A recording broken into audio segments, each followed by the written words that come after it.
Welcome back to the CoDaKrew podcast. In the September window, Canada will travel to Europe to face Wales and Romania. Mexico and the US will play South Korea and Japan at home. Now, y'all, the World Cup is less than 1 year away, so you already know how important these friendlies are. So let's just get into it, starting with Canada's window. Yeah, I mean, we're heading into this window hoping to bounce back from a Gold Cup that just did not go our way. I will say Marsh has a pretty solid squad to work with, though there are some new injuries keeping, I think, Alistair Johnson and a few others out. Davies, of course, still recovering from his ACL tear. But we do still have some real buzz around younger players like Promise David, who we've seen make a big impact, could definitely do it again if given the chance. Fullbacks Nico Seeger, Nathan Saliba, definitely players to watch. Both friendlies are in Europe. Bucharest against Romania first, then Cardiff against Wales, which is a good test for travel. And I think the main goal here is simple. We want to pick up at least one win.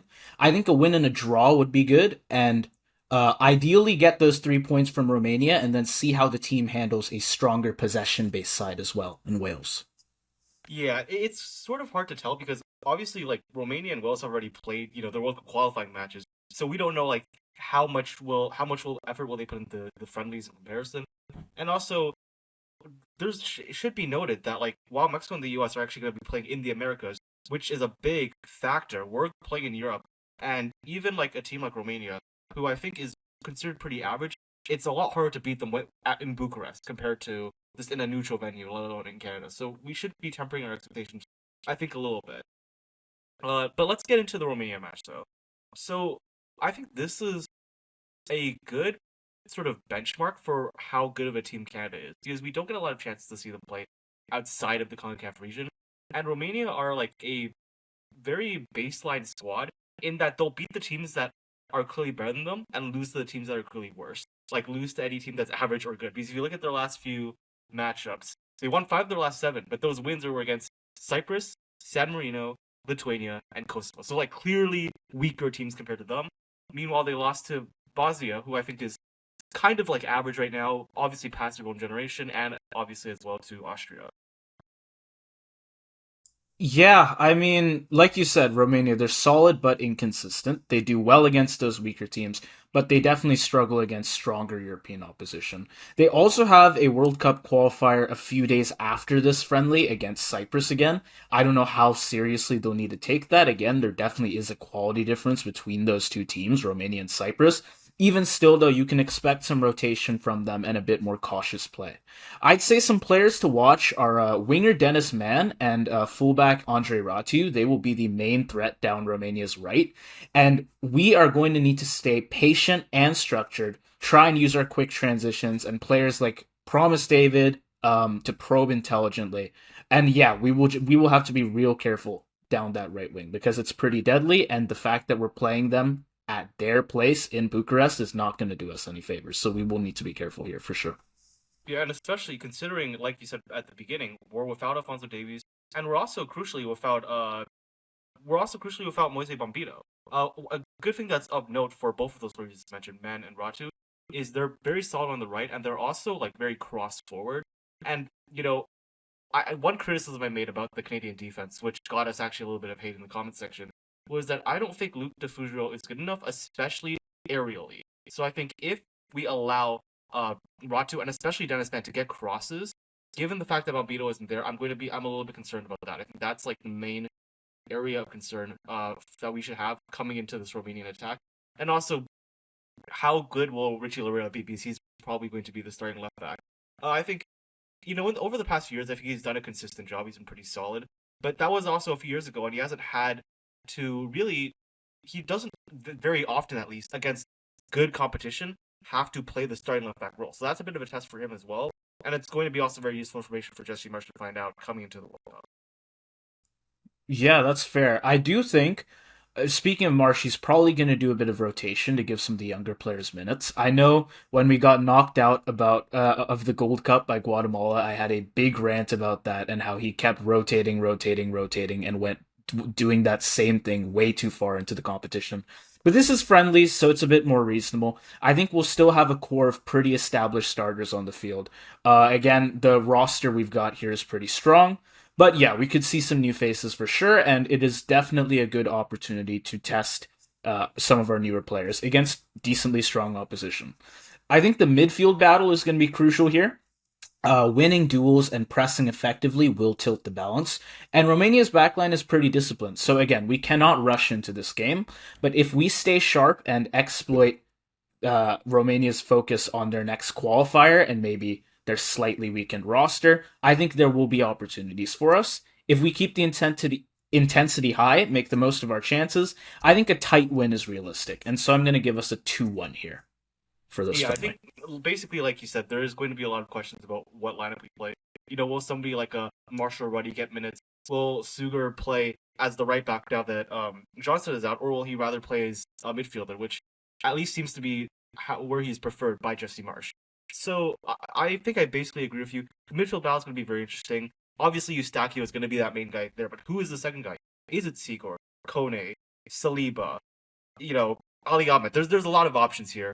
And I think this is a great chance, as you were saying, to put in rotation. But yeah, I think I basically agree with you. We should beat them on the midfield. I would be a little bit worried if we rush into things too quickly on the offense, especially with someone like a Promise David, for example, who's a little bit more inexperienced. But just with the different profile of strikers we have, for example, obviously Jonathan David's going to be there, but a Promise David, that will be a classic poacher in the box. A Kyle Larin or a Tani Oluwasewi, who will be more of like a run in behind, sort of Bucharest type profile. I think we have a lot of avenues of attack, and we are going to do rotating. So I'm pretty confident that we will end up getting the win. It's not going to be super easy because it's away from home. But yeah, I'm going to say a 2-1 for us. Yeah, that's fair. And with that, I think we can move on to Wales, who are definitely a different kind of challenge. I'd certainly say a higher tier team than Romania. They're fast, possession oriented, dangerous wide players, and forwards like Harry Wilson, Brennan Johnson. Swansea is not going to be an easy place to play either. I'd argue harder than Bucharest is, and we will have to handle constant pressure and pace, particularly through the midfield and the fullbacks on the Welsh team. Again, we could see some rotation on the squad from Marsh, but I think to get a win out of this match, we're definitely going to need one of the strongest rosters we can get out of the players we've got available, and we will need discipline and awareness to stay organized. And again, probably look for those quick counters, quick transitions from Promise David or Kyle Larin in order to snag some goals here. I think it's always a little bit harder to predict the second match in a window like this, because I think if Wales play anything approximating their A squad, what you said is absolutely true. We will have to line up an A squad to compete. We will have to be competitive, play physical, and they have very strong players on all areas of the pitch, from the wingers to the midfielders, et cetera, right? But if they play like a U23 squad, and we also play a U23 squad because again, we want to rotate, we want to test more players, well then who knows, right? So my guess is that Jesse Marsch tends to play more like a B plus A minus squad in the second game, typically, like just looking at, for example, the Canadian Shield recently. And I think we'll see something probably similar from Wales. Maybe they'll start their players, but then they'll bench them after halftime. We will see a lot of rotating, is essentially my point. I honestly think we might not see a super strong roster from Wales to even start the match, because the thing is, as we're recording this on the 3rd, they've got a World Cup qualifier against Kazakhstan tomorrow. I'd say definitely a more even matchup than Romania v Cyprus is, and then they have us to play a couple days later.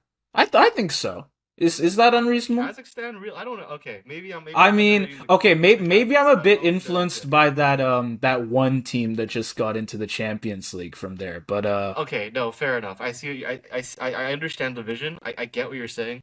I don't think Kazakhstan has ever done anything of note internationally speaking. okay, To my that knowledge, that's do fair. not That's blame fair. me in the comment section. But I think just to play it safe, they are. I'm not sure exactly how many points they have in their group stage, but I think just to be safe, they'll probably play some of their best players against Kazakhstan, and this is a friendly, so I don't think they'll bother as much with this, especially since they have their qualifier first as opposed to Romania, who have it second. And then, yeah, with this game, I think Wales and Canada both are going to be bringing in quite a few young players, maybe around halftime. They'll both get a chance to test how those young players adapt to intensity, whether they can make an impact in the World Cup. I think this will be a physical, demanding game for all the players on the roster and on the bench, even. Again, we will need to stay compact, take advantage of the opportunities we get, be very alert, and just try to create our own chances where we can. I think We could see a goal from Promise David or one of the wingers. Wales definitely has scoring threats as well, and I think the most realistic outcome here will be a draw of some sort, and I'm going to say it's a 1-1 here. All right, I think I'm generally on board with what you're saying. I'll talk about my results at the end, but yeah, you look at Wales; they are very solid in a lot of areas, and I think what's most interesting for this match is actually going to be like what we learned tactically about these both teams and what we learned about the profiles of these players. Because, for example, like Wales have very strong fullbacks. Nico Williams has been great for Nottingham Forest the past few years. Ben Davies as well. Meanwhile, Canada have great wingers in Schaffelberg, who has admittedly been a bit less consistent um since the Copa America, but we have to give him time. And to Teja Buchanan, who has been lighting it up in La Liga so far this season for Villarreal. So that's a key matchup. How we play in the midfield. Obviously, they have great midfielders as well. I'm talking about like the Daniel Jameses, the David Brooks, as well as strong wingers. You know, as you're saying, Wilson, Johnson. I feel like I'm just talking about the entire squad this way, but I just want to point out there's so many interesting matchups. And how well will when we see that Will's offense, how well will we match up? Because if we see someone like a Marshall already playing, if we do see someone like a Seager playing as a right back, I want to know how good they are at that. I want to know if they're up to the task against like I don't want to say world class, but maybe as just a step below that type players that Wales genuinely has. That again is going to be very interesting knowledge coming into the World Cup. So look, the way I see it, Wales is a very solid team defensively. I think they've gone 9 games unbeaten. They won their Nations League B group. They're 6 games unbeaten at home in a row. I think 3 of them they didn't even concede a goal. So it's going to be a very monumental task for Canada to try to get a win here. But I don't know. I just think they might rotate some players. I think we're going to be up for it. We're going to be seeking to show that we're not washed after that last tournament. And I'm going to agree with you, man. 1-1 draw. Sounds fair to me. Okay, yeah, a win and a draw. Honestly, pretty good results for this window, I think. And with that said, we can go on to the US where we've got a very interesting window playing out. So many question marks. Very interesting window and also very interesting player selection. I gotta Yeah, say, exactly. Josh Sargent in the Big 25? Really? Like, what are we doing? Seriously, I guys. I mean, after what was already a rough summer for them, Poch's roster selections have been controversial to say the least. I've seen this all over YouTube, not just because of the absences through like injury, which unfortunate, but Robinson gone, Pepe gone. You can't do too much about that. I think they're just getting back from injury. I understand leaving them off, but Balogun, Gio Reyna, Yunus Musa, plenty of healthy I feel like first Reyna is choice a little guys. bit washed, but everything That's else, fair. I But don't honestly, understand. lots of players gone. I guess they have Pulisic back, but this looks like the kind of team you'd play in a friendly against a random fucking Caribbean island. We are looking at games against Japan and South Korea, two of the biggest teams in Asia, in some of the top tiers internationally. This is a huge opportunity, but now with this weakened US roster, this team's going to be tested in ways it has not been before, and the results will just be so tough to come by with these players. If there's anything good to come out of this selection, I guess it'll help reveal which fringe players could actually step up when the competition gets serious. If there are maybe some a bad spell of injuries right before the World Cup, you can bring some of these guys in. But against Japan and South Korea, this is an opportunity to test your best lineups. I don't know. They've really screwed it up here. Yeah, I don't know if we're still underrating Japan and South Korea in 2025. Like, I don't know what else these countries have to prove on the international stage to show that they are like top 20 teams in the world at this point. I don't even, I think that's not even controversial of a take anymore. But anyhow, yeah, like you're saying, I don't know why the US is not taking this match as seriously as they clearly should. And I think it's going to be a big problem for them. There are, as you're saying, young players. We're going to see how they're going to do. I think for me specifically, a little birdie told me online, Noah Kai Banks, remember his name. That's what they told me. I don't know if it's true. That's what they told me. But other than that, I'm not sensing a lot of quality in the young players that they're bringing up here. You know, maybe I'll get proven wrong. Maybe we get another like Jack McGlynn sort of situation from some rando we haven't heard of yet. But as for now, my hopes are not super high for this American team. And I think with that being said, I'm just going to go on to talking about South Korea, which is their first matchup. The lucky thing for them is that South Korea do have a few. I don't want to say, I don't want to say weaknesses, but a few areas that could potentially be exploitable. So Hwang In-beom is injured for them. He was actually initially called up, but he's out. And so in the midfield, there's going to be Jason Ling, who's quite decent. There could very well be Young Kastrop getting his first start, which, for anyone who doesn't know, he's like a dual international German Japanese. This will be his first cap, more than likely. And with Hwang In-beom injured, there's a very good chance he actually gets a start in this match. But still, like, there's still clearly question about the midfield, especially in transition. I saw questions about the defense. Kim and Jae is solid. Youngwoo Solo is quite solid as well. He can play a fullback in either position, but that's still in whichever position he's not playing a fullback that I'm not so sure about. And then this other center back in keeper position, I think, is also a little bit questionable for South Korea. Yeah, I mean, South Korea, they can control possession. They've got a solid midfield. I would say their biggest threat is their wingers and I guess their other forwards as well. So I do find it a little bit concerning that Yang Hyun Jun of Celtic is not on the roster here, nor is Hwang Hee Chan of Wolves. But they do still have Son with him, along with Oh Hyun Gyu, who has done very well for himself lately in Gank's front line. So I think the attack here is still quite strong. The U.S. fullbacks and wingers, particularly Pulisic, Weah, they're going to need to handle these one-on-ones very carefully. And the midfielders must close the spaces and limit turnovers in order to prevent quick transitions, which this Korean team is very well set up for. On the flip side, though, Korea's backline is vulnerable outside of their two top ball playing defenders, and I don't think their goalkeepers are exactly intimidating either. With speed, pressing in the right areas, and some intelligent wing play, the US can exploit these weaknesses. But again, the US has got lots of roster weaknesses of its own, as we've seen for these two matches, so it'll be pretty difficult for them too.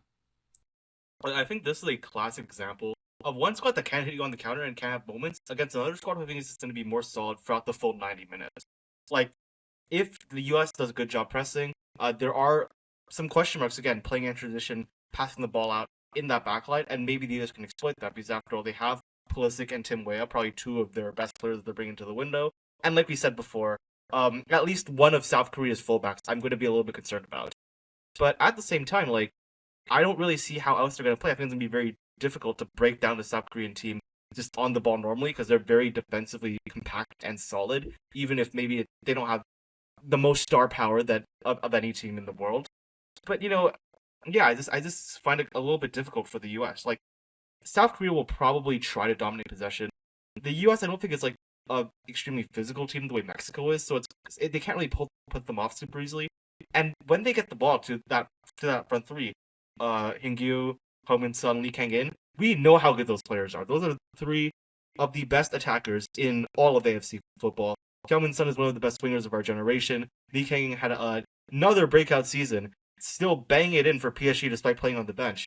So with the back line that the US is going to bring in here, like, I guess, Chris Richard is actually pretty good, but Tim Reed, I don't know why people rate him. I don't think he's that good, whatever, hang me for that one. But yeah, I just don't see how the US are going to be able to defend against South Korea whenever inevitably their front three get a chance to make a run at them. Yeah, I mean, this roster rotation, the absence of a lot of first choice starters, not just for the US, but even for South Korea as well, make this match a little tricky. I think despite the roster questions, there is enough firepower on the US bench to create dangerous moments. And of course, Korea's got a great attack as well. Discipline in midfield for the US is going to be key because Korea can definitely punish mistakes quickly. But I think the US can hold their own for a bit. But again, South Korea's pace and I'd say overall better roster here are not going to make a win possible for them. And I'm actually going to give it another 1-1 draw here. Okay, I think that's pretty fair. I'm actually going to go with a South Korea 2-1 win because, just like I said, the US I think can get a goal, just like through counter. But man, South Korea is so defensive. No, I don't want to say defensively, but just like generally solid, like Thomas Frank style football is essentially the best way I can describe it. And they will cut the US down. The US will rotate players. Again, I don't think that the rotated players are good enough. Besides, besides maybe Noah Kai Banks, we'll see. But even then, it's kind of tough to go up against, fucking Hyungmin Sun and Lee Kang-in. But we'll see. I just think that South Korea is going to get more chance in this match. And if they do, I think they'll win. So yeah, South Korea to win. Okay, fair enough. I guess then we move on to US Japan. This is going to be very, very rough for the US. I think Japan is Well, potentially, yeah, Japan's potentially like top 10 national team. Definitely, I'd say top 15. whoa, okay, hang on, let's chill. I don't know about Okay, top 10. I don't think that's unreasonable to be honest. People, I'm not saying it's unreasonable. I don't agree with it though. I'm not okay, endorsing this. This is okay. not a So CoDaKrew take. would you say top I'm happy 20 to then? say I'm happy to say top 20. I'll even Okay, probably be happy to say top 15, but I don't know about fair, fair enough. And they're going against the USC team, so obviously this is not going to go well. right. Their midfield and wing talent are nightmares for any US defender. I'm just gonna line out. I'm gonna lay out the one-on-one matchups here. Okay, we have Serginho Dest and Max Arfston versus Junya Ito and Keito Nakamura, who just paired up at Genk. Ritsu Doan, who debuted with a brace at Frankfurt a few days ago, and Take Kubo, the Japanese Messi. These are soul-crushing assignments, and Japan has got Endo and Matoma and Takumi Minamino. I think Endo's not playing. Is Endo not playing? They still have Matoma, man. I still haven't done. They still have fucking Matoma. There's a clear difference in talent here. The U.S. simply cannot afford to get dribbled past by these Sorry, guys. no, They Endo is just playing. like, What am I talking about? Sano's not playing. I'm tripping balls. My bad. oh yeah, yeah. I don't even know, man. And the history does not inspire confidence here. The last time these two met, it was in a friendly, but Japan completely manhandled the Americans. It was 8 shots on target to 0. I think more saves for Matt Turner than he could count on one glove. In that Matt game, Turner masterclass kept that from being a yeah, bloodbath. I remember from like that. a I remember that 5-0. masterclass. It ended 2-0. It should have been so much more. Japan, they punished turnovers in midfield and sloppy defensive reads instantly. And with the players the US is fielding here, I am sure they're going to get those opportunities again. Yeah, I'm with you. I think the only issue potentially for Japan is that they are missing a few players in the CDM positions and in the center back positions. They play a 3-4-2-1, so what that basically means that the center backs and the defensive midfielders have very big roles, and it's going to be very important to see what they can do. And so, like I said, no Sando, no Daichi Kamada as well, who is obviously very solid and actually has a lot of experience playing in that position, by the way, for Crystal Palace. And they are missing quite a few players. No Tomiyasu, no Hiroki Ito. There are some more even that are missing from the back line. So I do think, like similar to the South Korea situation, I don't think the U.S. will necessarily need to get a lot of chances to score against against this weakened Japanese defense. But again, the issue is they're not going to get as many chances as Japan will, if we're being realistic. So I don't know if I could just say my prediction now. Honestly, like yeah, again, I'm saying the U.S. is going to score a goal, but dude, Japan's attack is too solid. The 3-4-2-1 is such a deadly system if you play it correctly, which Japan absolutely have the personnel to do. Even if Matoma's out, you still put in Nagatomo, right? Like there's just so much talent here. There's a reason why Japan's just like absolutely bloodbaths. Like what was it like? Dude, one team they beat 5-0. They beat like China 7-0. Like this team is absolutely insane. So yeah, I think 3-1, 4-1, I don't know. I'm not even gonna give like an official score. Just Japan to dominate this match. Okay, fair enough, man. I think yeah, Japan's midfield there are some losses there, but they will still be great at regaining the ball and immediately feeding it to their wingers, who are some of the most dangerous in the world.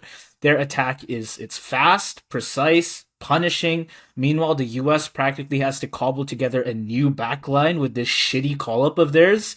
They will probably be leaning on Tim Weah, Diego Luna for those rare counters, but I think it's just too tall an order for this team that they've called here. I think Japan, they like in their last game between these two teams, Japan had less possession, but they dominated the shooting. I think they can probably do that again here. Maybe 50-50 possession. They'll exploit every wide matchup and they will make the US scramble constantly. This is not going to be a pretty match. Every lost ball could be a shot within a couple seconds. And I'm honestly not even sure the US will get enough of the ball to like take any decent shots at all. So I'm not gonna have them scoring, and I'm just gonna give Japan a 3-0 here. Damn.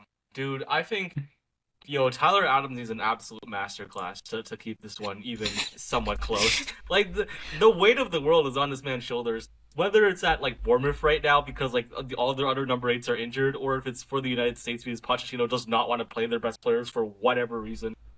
Dude, Tyler Adams' back must be broken at this point from all the carrying he has to do over all this dead weight on all the teams he's playing for. But yeah, anyhow, that's not great for the U.S. So you're saying they get 1 point, I'm saying they get none. Yep. But I think someone who might do a little bit better is, I don't like to say it, but the undisputed kings of CONCACAF, Mexico. Um, they're actually taking these matches seriously. Unlike the U.S., they actually have lined up a very good squad. I think even better, I would argue, than the squad that they brought to the Gold Cup. And I think they also potentially match up a little bit better against these squads than the U.S. does, which I'll explain more in detail. So let's just start out with Mexico vs Japan. Yeah, okay, fair enough. I mean, like I said, this Japan side is technically sound. Defensively, they're pretty well organized. Attack wise, they're great. I mean, I think when you were talking about that 6-0 defeat, I think that was against Indonesia in Yeah, yeah, qualifiers, by yeah. the way. So like they go insane on the attack.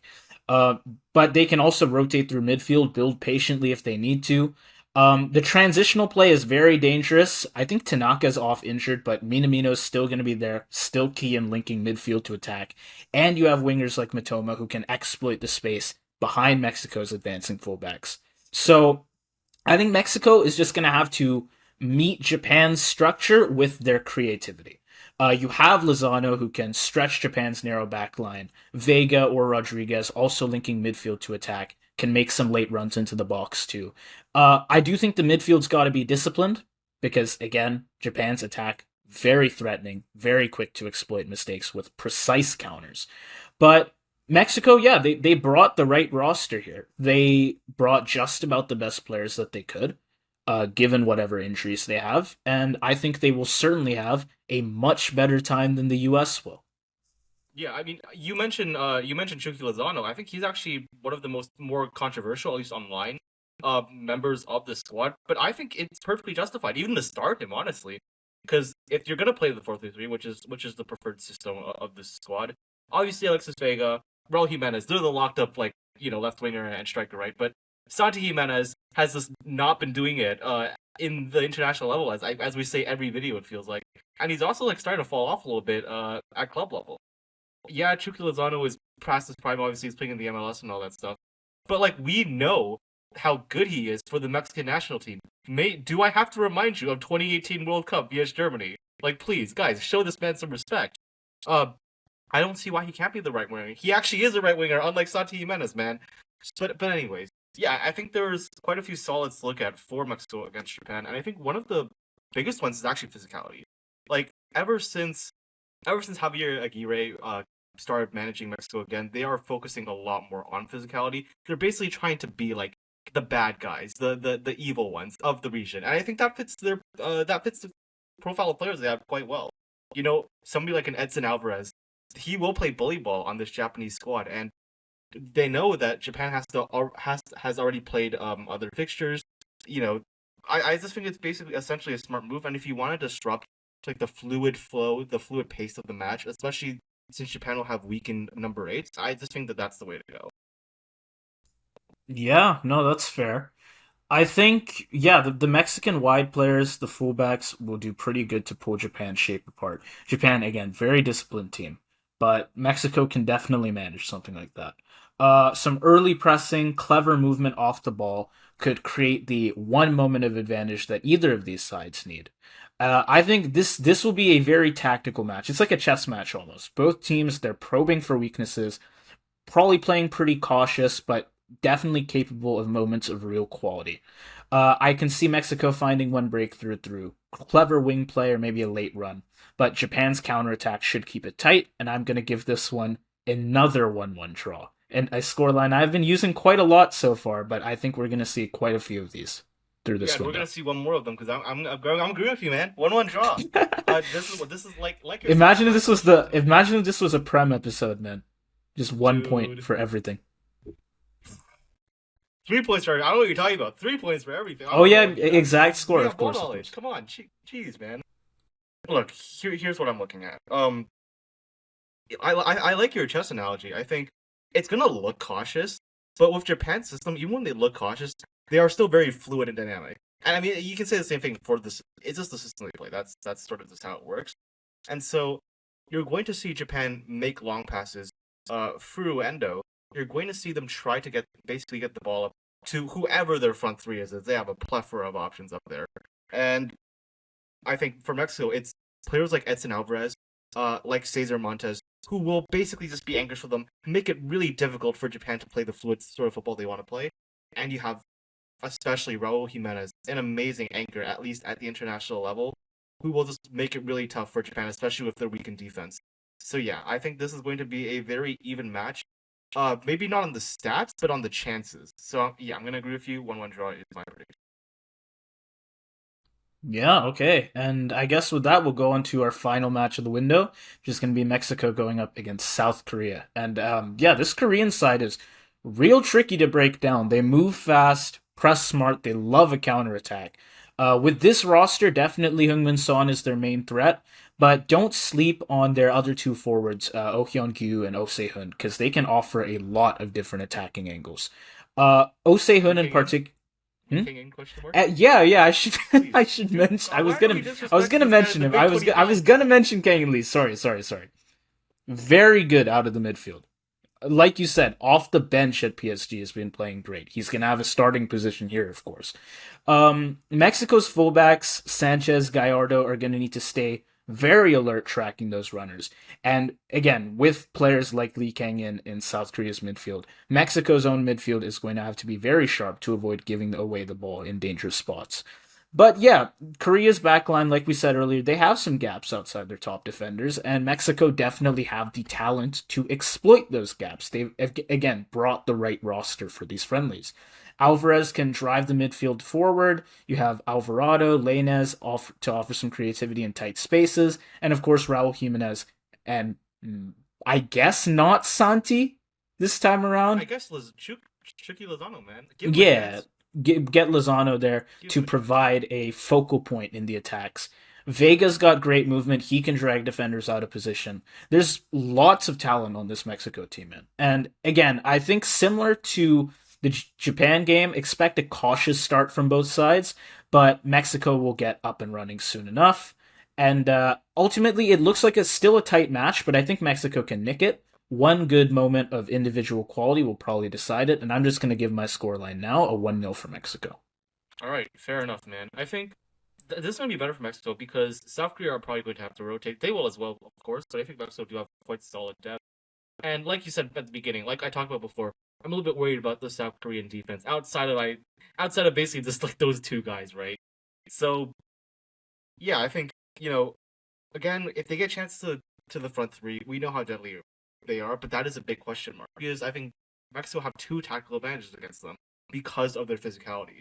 One is that they can potentially just dominate in the midfield. I don't want to say dominate, but they can potentially do quite well in the midfield because I'm worried about how good of ball playing, how good the ball players are. I think defensively they don't have very good carriers. I think Jason Lee is pretty solid, but Kastrop is a question mark. Other than that, I'm not really rating it very highly, at least in terms of transition, possession of the ball forward. And with Mexico's physicality and high pressing, they could potentially just steal the ball away and dominate possession in that area.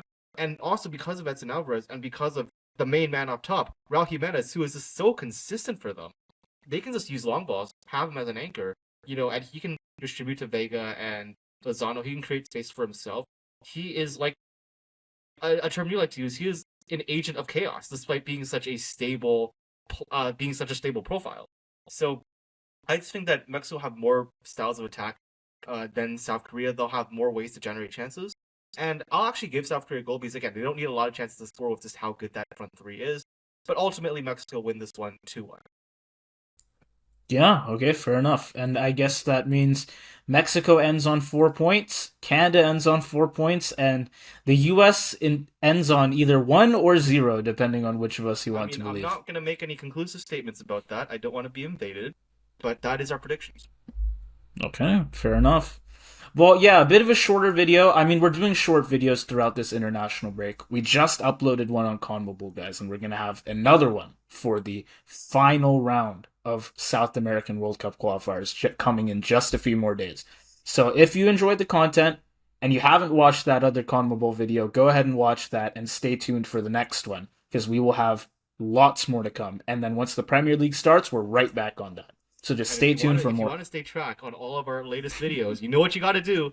Subscribe, hit that Like bell and icon. subscribe, turn those notifications over, on. you will be seeing every upload as soon as it comes up. That's right. Stay tuned for more CoDaKrew, guys. Have a good day. See ya.